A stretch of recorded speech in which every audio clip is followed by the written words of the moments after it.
Studying in Spain, I, 25 meters, graduated with a Bachelor of Arts in Communications from an Irish university a few years ago. I originally wanted to work in journalism, but near the end of my degree, I realized that I hated the job, the people, and of course, the low salary. I decided to travel in Southeast Asia for a couple of years for a change of scenery, and to work out my next move. Here, I have been working as an English tutor in class and online. I am going to continue traveling for a further 18 months, this time in South America while I continue to work purely online. My rudimentary plan for some time now has been to develop my Spanish, and to do a master's degree in Spain in 2025. The plan was to do a master's degree in something that would allow me to deviate my career path away from journalism/communications and towards something like management for a business or ideally, an NGO. I have no wish to return to Ireland to study due to the cost of living, among other reasons. However, recently I have been toying with the idea of starting from scratch and studying for a bachelor's degree in Spain in a high-demand, well-paying field such as industrial engineering. Although I never considered this sector before, my views have changed a lot recently. Mostly it's because I am in a very happy long-term relationship, and I want to be settled, financially comfortable and able to start a family in my early 30s, knock on wood.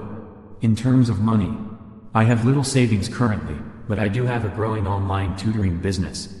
It is not enough to keep me afloat in Ireland, but I am very comfortable in Southeast Asia, and I think I would be able to keep afloat while in South America and while studying in Spain in 2 years' time. My questions are, has anyone studied for a bachelor's or master's in Spain before? What was the application process like? How much are the fees?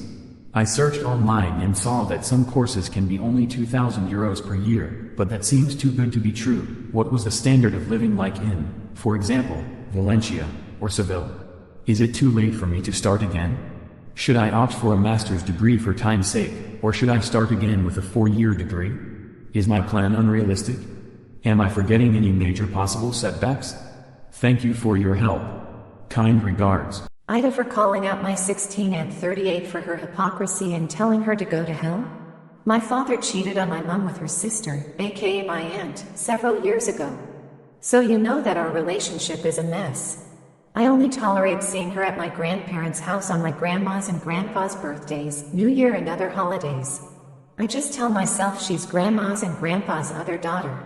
Mom wants to maintain good relationship with grandma and grandpa too, so I have to be polite. I already hate my aunt enough for her betrayal, but she has taken things further than that and called my mom a bad mother for enrolling me in an international school. She said that people like me, evil British teachers, regularly corrupt our youth and westernize them. So yeah, paranoid racist as well as homewrecker. Yesterday, at my grandpa's birthday, I finally lost it. I flipped out at her when she called my mom a bad mom yet again.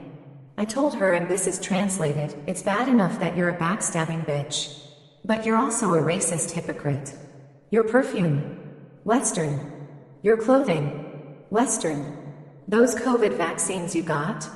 Donated by the UK. But me going to a British school is wrong. How about you fuck off and go to hell? My grandpa, who is way coarser than I could ever be, didn't say anything. I think he was slightly impressed I finally got the guts to stand up to her. My grandma was not so amused. She quickly chided me, saying I should try to exercise some restraint instead of blowing up like that. Hi, I just want to share my story and my experience with my mom. I am a minor. I live with my parents. My dad is a joyride rider here on the Philippines and my mom is a store owner. Both of my parents left me when I was just 4 to 5 years old to go to abroad. I was left with my grandmother. I was very happy to live with her. She was kind and sweet to me but sometimes disciplined me. We also moved on into a new house.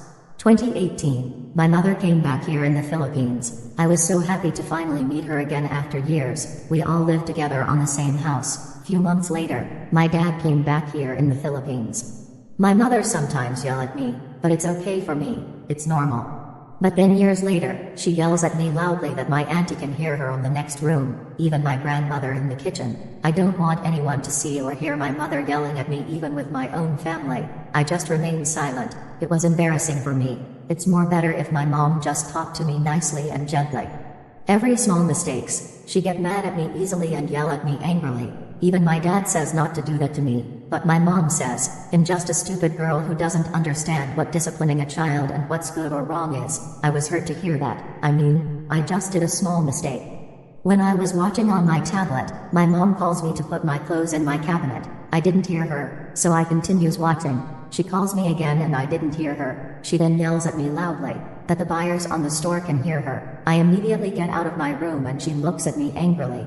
She calls me names and swears at me. My legs were shaking. I doesn't even want to approach her anymore. I admit I did a mistake here, but I just can't take it when she calls me name and yells at me.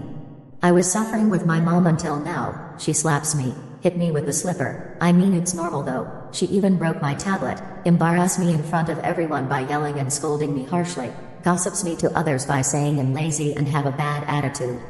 I admit I kinda, but it's not really my fault. I am a human and I have feelings too. I get mad, happy, sad, blah blah blah. I always get mad when my mom yells at me for just a tiny mistakes. I admit, I disrespect my mom for doing that, but it's not really my fault. My mom then renovate our house and buys it while my grandma move on into the other house next to us. There are two houses in one place. My mother's house and my grandma's house was very close to each other. It's hard to explain, but outside, it looks like there's only one house, but inside, there are two houses separated from each other. Sorry for bad explanation. I miss you. He utters, but the Ed is visible mid-December when I knew him. He's charming and everything. He completely captivate me. I loved him more than anyone else, but knowingly me, grew up in an unaffectionate household. I was ashamed that when I confess, I'd fear the words I would weave about him might surpass the depth of my actual love for him. I was wrong. I learned how to love him beyond what I know about love. Fast forward, finally I could have him, not owned him. I want him to be his own person. The bond between us two is everything, all at once. Only few knew us dating, because we want to keep it private but not secretive. He introduced me to his family. I thought they never liked me. Because I never did. I never thought I would be liked. I never thought I would be loved. Things move fast. I have to move out to another city for college. I still remember how we cried the night before my flight. Please, promise me I'd be the one you marry? He mumbled. I was certain that he is the one, so I agreed.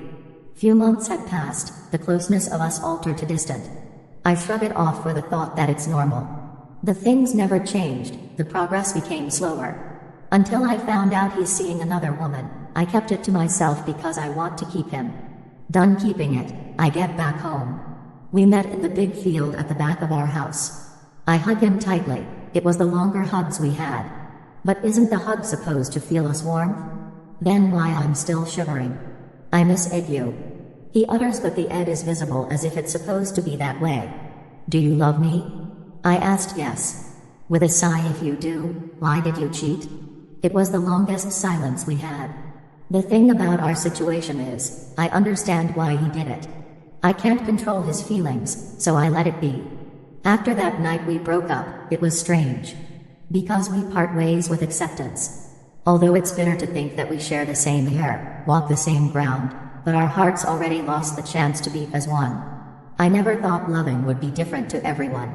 I never thought it was painful yet peaceful. 6 years had passed. I overhear that they got married in mid-December. So, here's the scoop.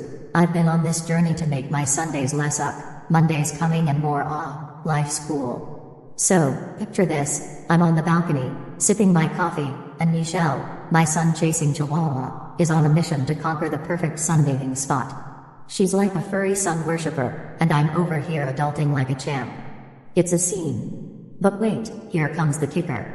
Sundays start fine, then suddenly, Monday thoughts storm in, and our terrace? It needs a serious glow-up. We're talking repaint, new tiles, window cleaning, a whole to-do list that's killing my vibe. And then, bam. Amidst this terrace chaos, a light bulb flickers. I stumble upon this tiny sun-soaked nook on our tired old terrace, and guess what? The world shifts. Suddenly, the street noise fades, the freezing cold isn't that biting, and the view? Hey, it's bearable. So there I am, basking in this newfound sunlight nirvana, feeling like I've cracked the code for Sunday serenity. It's like happiness found me in a simple sunbeam. And you won't believe it, I took a page from Michelle's book. She's no genius, just a regular pup, but she's a master of finding joy in sunny spots. So, I thought, why not give it a try myself? Off I go on a quest for my own slice of sun, and bingo. The day transforms from May to heck yeah. But hey, I didn't stop there. I sat back, closed my eyes, and pondered the mysteries of life.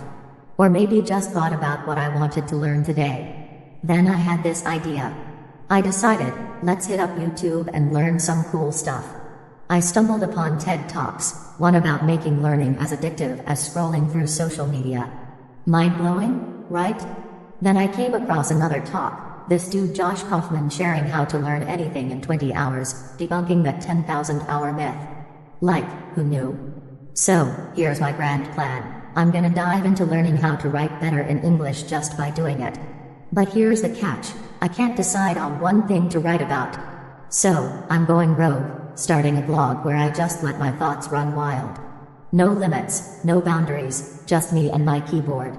I figure this way, I'll learn heaps without stressing about picking one thing.